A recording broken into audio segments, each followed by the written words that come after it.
হিন্দু সংস্কৃতিত সনাতন সংস্কৃতিত শৰাত পক্ষ বা প্ৰেতপক্ষ বা পিতৃপক্ষৰ মহত্ব অতি বেছি। গৰুৰ পুৰাণত গৰুৰদেৱে যেতিয়া ভগৱান শ্ৰীকৃষ্ণক পিতৃপক্ষ বা প্ৰেতপক্ষৰ গুৰুত্ব সম্পৰ্কে জানিব বিচাৰিছিল, তেতিয়া শ্ৰীকৃষ্ণই ৰজাৰ ৰুচিৰ প্ৰসংগটো টানি আনি আমাৰ পূৰ্বপুৰুষক স্মৰণ কৰিলে বা তেওঁলোকক সন্তুষ্টি প্ৰদান কৰিলে কি কি ফল প্ৰাপ্ত হ'ব পাৰে সেই বিষয়ে কৈছিল। অহা 7 ছেপ্টেম্বৰৰ পৰা 21 ছেপ্টেম্বৰলৈকে পিতৃপক্ষ বা প্ৰেতপক্ষ চলিব। আমাৰ পূৰ্বপুৰুষ বা আমাৰ উপৰিপুৰুষসকলে সেই সময়ছোৱাত পৃথিৱীলৈ নামি আহে আৰু আমাক তেওঁলোকে আশীৰ্বাদ প্ৰদান কৰিব বিচাৰে। দুটা কথা আছে, আমি তেওঁলোকৰ আত্মাক তৃপ্তি দিব লাগে আৰু তেওঁলোকৰ আত্মাৰ মুখ্য প্ৰাপ্তিৰ বাট মোকলাব লাগে, আৰু এই সময়ছোৱাই সকলোতকৈ উত্তম সময়। গৰুৰ পুৰাণৰ মতে কেইটামান উপায় মই আপোনালোকলৈ আগবঢ়াইছোঁ। প্ৰথম কথা হ'ল, আমি তেওঁলোকক জল তৰ্পণ কৰিব লাগে বিধিগতভাৱে।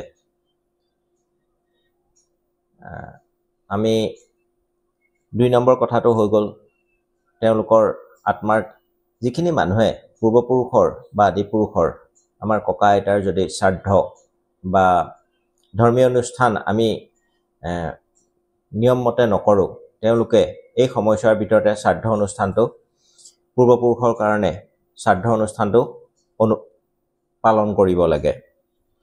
3 নম্বৰ কথা হৈ গ'ল, পূৰ্বপুৰুষখিনি যিকোনো স্বৰূপত আহি আমাক চাই যায়হি, গতিকে সেই সময়ছোৱাত আমি গৰুৰ পুৰাণৰ মতে আমি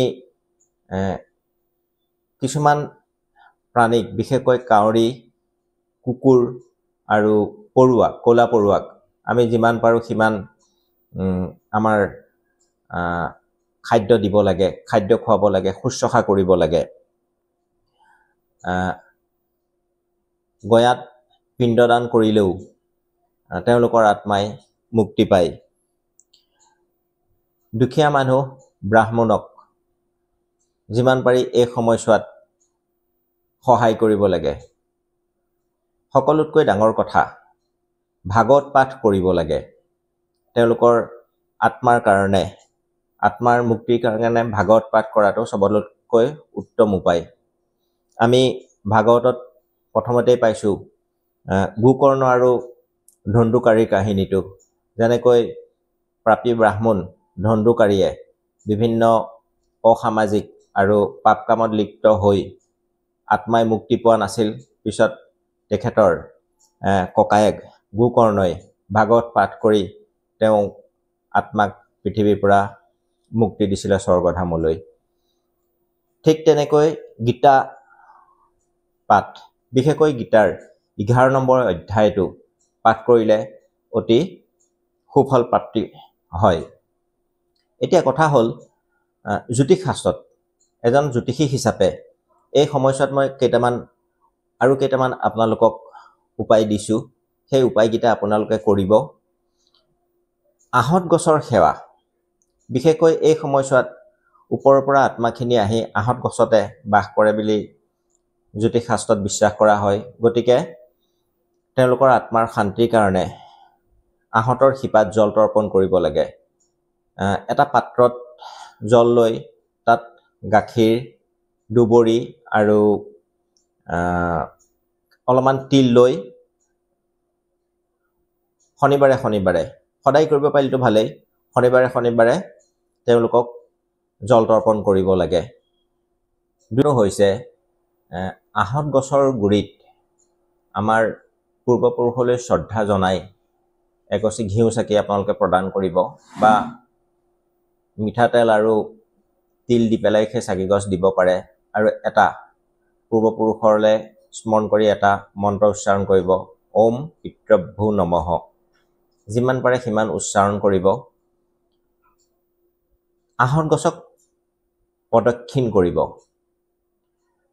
পূৰ্বপুৰুষৰ কাৰণে আহঁত গছক প্ৰদক্ষিণ কৰাৰ নিয়মটো বেলেগ। আমি উল্টা পাকেৰে আহঁত গছজোপা আমাৰ বাওঁ হাতেৰে থাকিব, তেনেকৈ 7 পাক প্ৰদক্ষিণ কৰিব। প্ৰদক্ষিণ কৰি পেলাই আপোনালোকে সেৱা জনাব। 2 নম্বৰ কথাটো হৈ গ'ল, আপোনালোকে সেই সময়ছোৱাত যিমান পাৰে সিমান কাউৰী হওক, পাৰ হওক, পৰুৱা হওক, গৰুক হওক শুশ্ৰূষা কৰিব। সেই কথাটো পাহৰি নাযাব। দীঘলীয়া নকৰোঁ, তথাপিও মই এটা কথা ক'ব বিচাৰোঁ,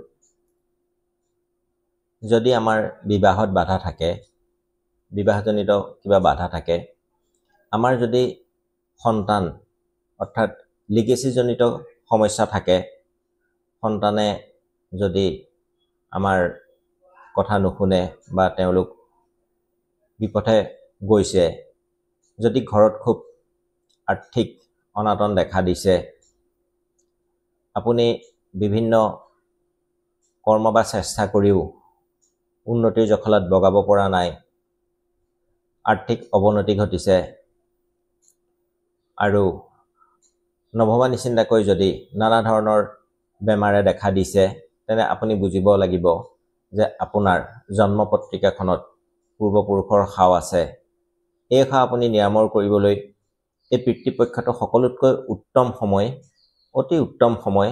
মই আপোনালোকক যিকেইটা উপায় দিছোঁ, সেই উপায়কেইটাৰ ভিতৰত যিমানকেইটা উপায় পাৰে সেই উপায়কেইটা পালন কৰিব আৰু এই পিতৃপক্ষটো আপোনালোকে সম্পূৰ্ণ মানি চলিব।